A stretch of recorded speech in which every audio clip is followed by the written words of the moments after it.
Welcome back to Boilers in the Stands. I'm your host, Joe Jackson. Joining me is my co-host, Craig Bowers. We are here to preview Purdue's upcoming matchup against Yale Monday. Is an 8 o'clock tip on Big Ten Network, I believe. I should have had that ready, but I know for a fact it's an 8 o'clock tip, and I was correct. Big Ten Network. So we're going to talk through that, but as time of recording, the Daniel Jacobsen news just recently broke, so definitely want to talk about that. Jacobson is most likely medically redshirting after he tore his tibia. Got them mixed up in my head. Tore his, or hurt his tibia. Based on what Brian Newbert has reported, it seems like they're going to probably medically redshirt. The recovery time period could, in theory, lend him to come back at the very end of the season. But at that point, probably don't want to burn a year of eligibility just based on a couple of games. Obviously, beyond the, nobody likes injuries. We hope that he has a speedy recovery, all of that stuff, because, that's how it goes. Injuries are awful. What are kind of your initial thoughts with the Jacobsen news? Well, I was able to be at the media availability today as well. And just to clarify, it is a broken tibia. He didn't say for sure that it would be a medical red shirt, but he said it could be 4 to 6 months, most likely. And if that's the case, he said it could be sooner, but at 4 to 6 months, then yeah, if you're on the 6-month end of that, then obviously that's the season. If it's on the front side of that, then maybe you get back for a couple of games, but then do you burn that medical red shirt just to play a little bit at the end? I guess it might depend in that scenario, where Purdue is, what their seed in the tournament is, and that kind of stuff, how they've looked to that point in the year. But just first of all, really heartbreaking news, because a kid that has shown some flashes early in the season of being able to do some things offensively, being able to block some shots and provide that for Purdue, when nobody else has really stepped up and shown that in terms of rim protection from that. So I guess my immediate thoughts, though, are this. If you're screaming that the sky is falling, I would temper that a little bit. Painter has said over and over again throughout the fall, and then after these 2 exhibition games and the 2 initial games, that there hasn't been much separation in the center room. So I know people are excited about what Jacobson was doing offensively and what he was doing rim protection, but there were still questions there about how just his overall size and build would hold up against Big Ten centers, especially. And we haven't really gotten into that part of the season other than what we got to see against Kaufman-Renn. So just slow the roll a little bit, I guess is what I'm saying. Painter's been adamant that it's been minor separation. I guess the other thing that jumps out really quick, Joe, I was thinking about this on the drive home, is it kind of makes it a moot point about the whole discussion of whether Burgess should have redshirted or not redshirted, right? It's because if he had redshirted for those 2 games, he immediately would have came off of redshirt, because you don't have to declare anything for redshirt, right? All you do at the end of the season, Purdue staff turns in their competition sheet, who competed in games. And if they didn't compete in any games, then you get a red shirt that year. If you competed even a minute, then you've burnt that red shirt option. So nothing's turned in ahead of time. So, but nonetheless, Burgess would have been forced into play at this point. So it really renders that a moot point. But I think with the 3 of them, you're going to see all 3 work. I still think that Painter wants to play with a big next to TKR. And I think in his mind, small ball is a 6'10" first or a 6'11" Burgess next to TKR. But he did say, Newbert did ask him, they actually wrapped up practice early. This is like the first time this has ever happened, Joe. They said media availability was going to be at 4:30, and they wrapped up practice at 4 o'clock today. So Newbert and I think Purdue Exponent were actually the only 2 media that were there when Painter was available, which I'm sure he was happy about because he was done in like 5 minutes. But Newbert did ask him, does this force your hand a little bit more towards thinking about TKR at the 5? And he said, yeah, it's going to bring that discussion up more. And it's going to be something we're going to have to look at more. I think he specifically, I'd have to go back and listen to the video, but I think he specifically referenced Cam. Either Newbert did in the question or Painter did answering the question, something about Cam at the 4. So it might happen. It hasn't happened yet. They haven't practiced it much. They haven't done it in a single minute in an exhibition game. Cam's been in there next to Burgess or First a couple of different times, I think, if we'd have to look at your chart, but not next to TKR. So that may force that lineup to happen now, just depending on how Burgess and Berg develop. I think we kind of know what Caleb is at this point, but I imagine Caleb's also going to have an expanded, well, he's going to have an expanded role now. Yeah. And I think my general takeaway, because we haven't really talked about it, we've kind of stayed away from TKR at the 5 talk on our post-game shows. My general thought right now is I do want to see it at some point, because I think it can be a good lineup with TKR at the 5 and Heidi at the 4. But at the same time, I don't think TKR at the 5 solves any of Purdue's issues right now. It maybe makes them worse, right? Where you're concerned about rebounding, you're concerned about rim protection, you're concerned about defense. It's also like you're now throwing TKR up against big bodies. And part of what he's so good at is just being able to be more physical than even like similar size 4s. Obviously, smaller 4s, he completely overpowers, but even similar size 4s, he just is stronger generally than them. So there's definitely a push and pull. I think why I want to at least see it, I'm not convinced that it'll stick or anything, is I still think that's probably the way you get your 5 best players on the floor in some capacity. And maybe there is games where you need to go to it to 15 minutes a game or something like that. But also, I more than anything, right? The offense is fine. TKR offense production has been good. Purdue has to figure out the defensive end. And that's going to be the big thing. And that's where the Jacobson injury hurts the most. Is I don't know if you would call him, he's probably the best rim protector on this team. In terms of shot blocking. Yeah. Berg and Burgess provide maybe a bit more physicality down low. Yeah. That's exactly how I would describe it. I think those two, and especially and it's not going to happen in this Yale game either. I don't know that it'll happen in the Bama game. I forget who their center is this year, but I haven't looked into them yet. But as we get into some of these teams that have big physical centers, like Balo, when we play IU, I mean, that's probably was going to be a game that tended towards more Berg or Burgess minutes already, just to be able to match his physicality down low. Yep. So I'm with you there. Obviously, we hope for a good recovery for Jacobson, everything to go smoothly. Whether he returns this year or next year, just health, all that good stuff. Do you have anything to add on that, or should we jump into Yale? I guess the only other thing, I mean, what people are going to immediately think about is how this impacts this team and how it impacts him this year. The other thing that I thought about right away was, man, that's 4 to 6 months. He's not really getting to work on his body. I mean, I'm sure he will be able to a degree. And as it progresses, he'll be able to do more and more things. But like, he's going to miss some time working on his body to add muscle and all of that sort of stuff. So it's just going to set the timeline back a little bit. Yeah. And maybe like he could work on the upper body a bit. And especially now that like he presumably won't be having much cardio, if he's able to eat and put on weight that way, there is that chance. Whether that's productive weights, that's going to be the bigger question, I think. Right. Because I think putting on weight just to put on weight isn't always a good thing for a basketball player. But no, I think that's a fair point as well. So let's jump into Yale. They are 1-1 on the season. They beat Winnipeg at home, and then they lost at Illinois Chicago. Basically, for players that have played so far, everybody was in the that's in the rotation now was on this team last year. They won a game in the tournament. They do have a freshman who's kind of their 6th man that is still playing it probably like 4th-ish most minutes. Yep. The only thing though with that is basically everybody's in a much larger role. Yale was a very, very good team last year. They beat Auburn in the first round. They pretty much lost everybody that was like the key part of that. So it's a little bit of a give and take of there is returning production and off a winning team, but also everybody's kind of been thrown into a bigger role. Offensively, we'll feature a lot of cuts, a lot of movement.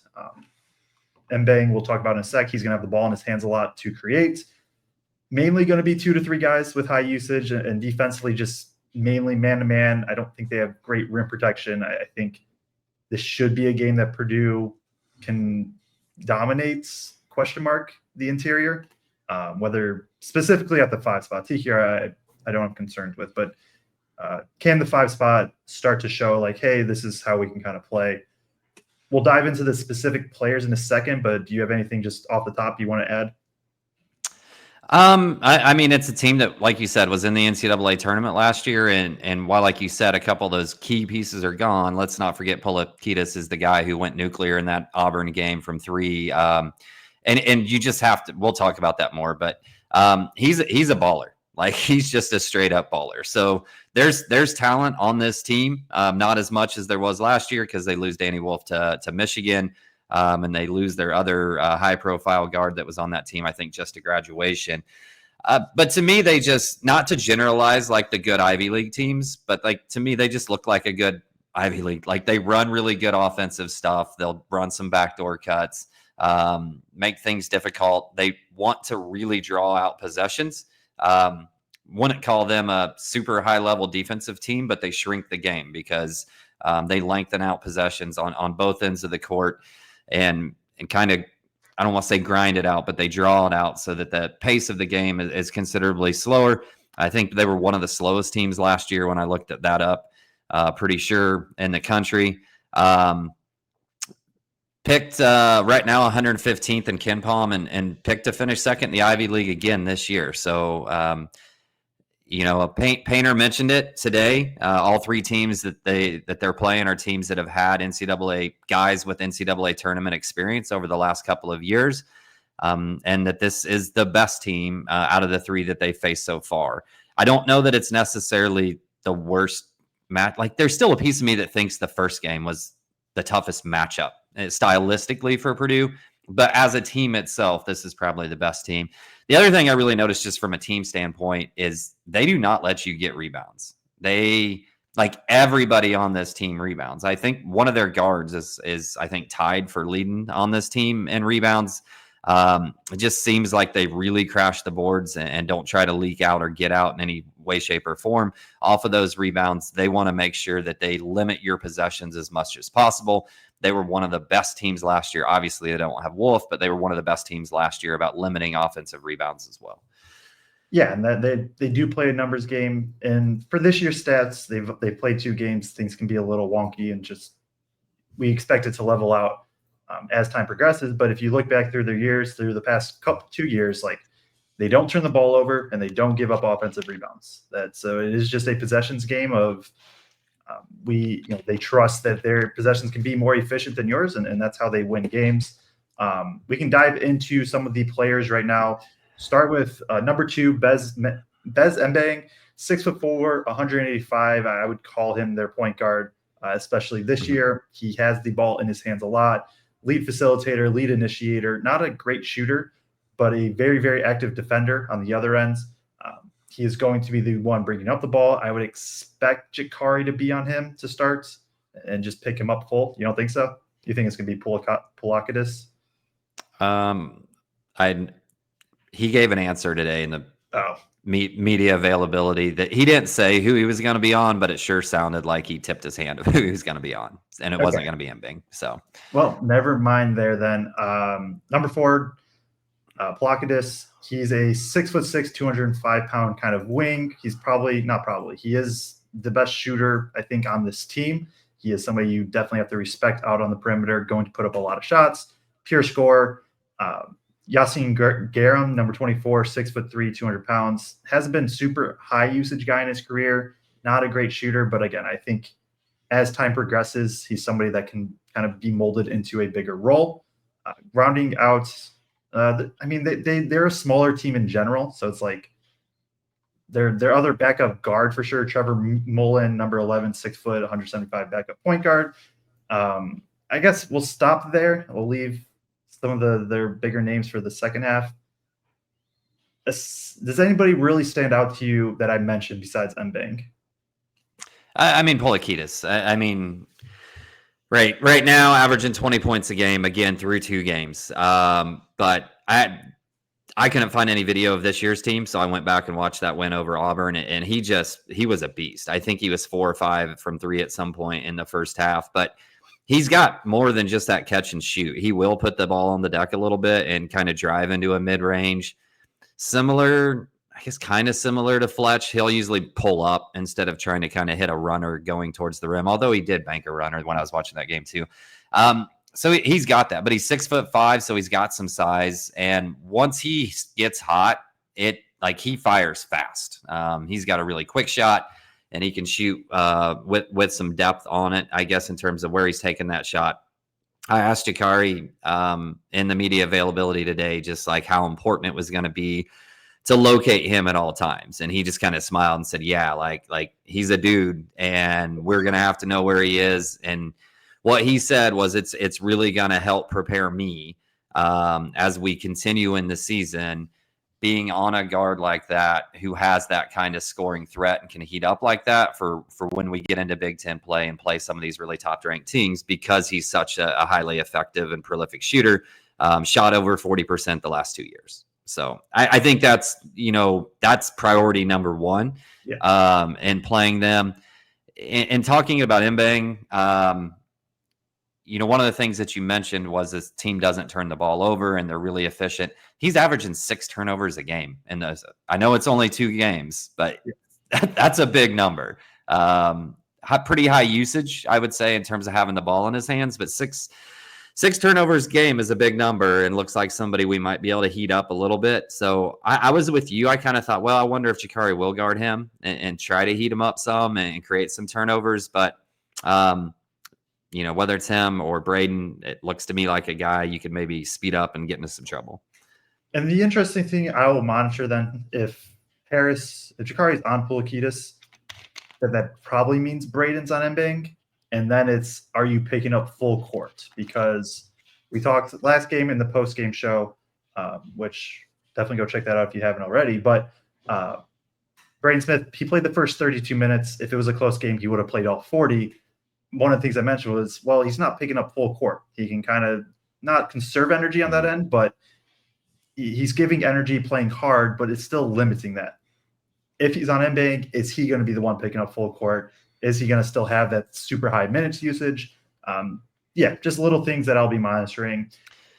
Yeah, and maybe Jakari meant it more like a challenge for us instead of a challenge for him. So I don't want to say definitively either way, but it sounded like he was taking pride in the fact that they were going to have to defend somebody like that at minimum.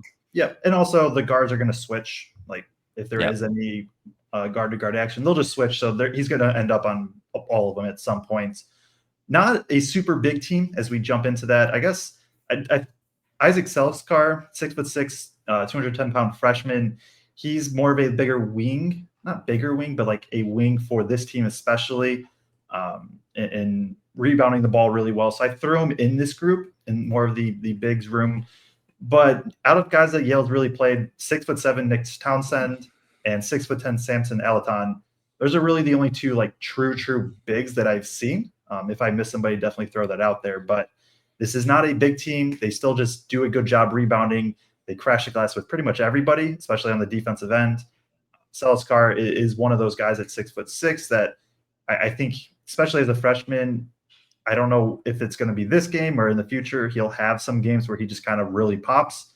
Nick Townsend is 6'7", 250 pounds.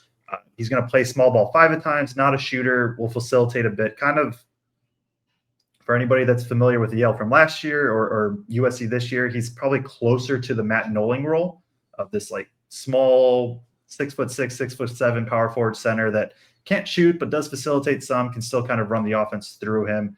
And number 10, Samson Alaton, 6'10", probably the best rim protector, raw, athletic, not super high usage so far. He's another guy that's kind of been thrown into a bigger role. What stands out, I guess, between those three, and if there's anybody else I missed? Well, like I said, I couldn't find any film publicly available on the 2 games from this year. So I'm really interested to see this freshman. I don't care what level you're playing. If you come in as a freshman and average 13 points in your first 2 games, you got something to you, and there's a pretty good chance that you got more to you to develop yet. So I'm excited to get a look at him. as a bigger wing or a decent sized wing at 6'6". He, like I said, I think fourth most minutes on this team. So you assume that's like a Cam defensive pickup when he's in the game, or is he playing more of the 4, or is he playing more of the 3? He's listed more as a 4, and he'll be the 4 when Townsend's the 5. But then if he's in with Townsend and Alaton, then he'll be the 3. Okay. So that's either Fletcher, Miles, or Cam or TKR, I guess, D'ing him up. So, like I said, I don't know a lot about the kid yet, but I'm looking forward to see him. Alaton just seems like he's a big, lengthy, kind of raw center. Looks like he has some athleticism to him just in terms of the way he can move and the way he can jump. Not a real big-bodied guy. I just think whether he's playing Berg or Burgess or he gets matched up against TKR, I think they all just have a physicality advantage against him. This feels like a game that Purdue should be able to eat in the paint. And we've kind of talked about this before, but TKR has been a little bit passive in the first half in both of these games, in games where it feels like he should be able to dominate. And they did. They will bring some help. It's not like a quick double, but they will bring some help over. And I think Trey just needs to go. Like Trey, when he gets that ball, he needs to decide, doesn't need to sit there and take a couple of dribbles and do his thing where he thinks about whether he's going to do a spin move or this. He just needs to use his physicality and make a move quick. And if that help goes, then kick. Go ahead and kick it out then. But don't be so timid in the beginning of the game, I guess, is what I'm looking to see out of Trey. Yeah, and I'm with you there. And for me, in a somewhat similar fashion, we can kind of rinse and repeat this bullet point from every game so far, but what do the bigs do? Specifically, I think this is a game that Purdue should dominate the glass, whether it is TKR just being really, really good on the boards, or the trio of bigs of Berg, Burgess, and First. Yale just doesn't have this size. 6'10", 225 is their starting center. Nick Townsend's the other guy that'll play center, 6'7", 250. And so not a ton of height, a little bit of, Townsend is a bigger guy than at 250, but this is a game where it's if for whatever reason if Purdue isn't winning the rebounding battle, then I'm very, very concerned with the rebounding going forward. And I think they should dominate. And I agree. This is going back to, I think, right off the top of when we started. You said Yale's probably the best team. Texas A&M Corpus Christi is probably still the worst matchup for Purdue. And I agree. I think for these teams, especially that are undersized, if you have crazy athletic guys, that's how you beat Purdue with those teams. And Corpus Christi was able to hang around doing that. Yale doesn't quite have that, and they don't quite have the size to match. This is for me, there's three things, I guess. The glass, dominate the glass, win the turnover margin, because Yale isn't a team that necessarily is going to force in a lot of turnovers either. And then can you just stay attached off ball defensively? This is a team that will cut. They will set off ball screens. Still one of the bigger question marks for me with Purdue's defense. It's going to be a good chance to just see, okay, can Lawyer and really, every single guy. I won't say specific names at this point because it applies to every single one. Can they stay attached? Can they not allow Yale to get advantages, which then puts this big room that's still developing into tough spots? Agree. I also think this is, other than Mbang's really their only real athletic guard. I just think from a defensive standpoint, he was 2-time defensive Ivy League Player of the Year, so he can apply some ball pressure. I'm assuming he's going to guard Braden on that end. But outside of that, I think just at every position we actually have at least even if not an advantage from an athleticism standpoint. So I think this is a game where our guards, again, just like the last game in my mind, are going to be able to get downhill a little bit more too. So I expect more scoring in the paint, not only from our big men, but also from our guards as well. Yep. Aside from that, does Purdue play Purdue basketball? There's obviously all the little things that you just want to see. This is the last, I don't want to call this a tune-up because Yale is still a good team, but last tune-up type game before getting into two really tough matchups back-to-back, Bama and Marquette. We'll have previews for those out. We'll have a post-game show out for this Yale. Do you have anything else for this Yale preview? 17.5 spread. Do we cover or do we not cover? Yeah, it's like a 21-point win. Yeah, I'm with you. I think we cover. I think the freshman guards, the bigs in terms of Berg and Burgess, I think everybody's just getting a little bit more comfortable. And also, I think Braden's getting more comfortable and the other players about where to put the ball. Like all these bigs are different. You're rotating these bigs. Everybody likes it in a different place. Everybody likes it at a different speed.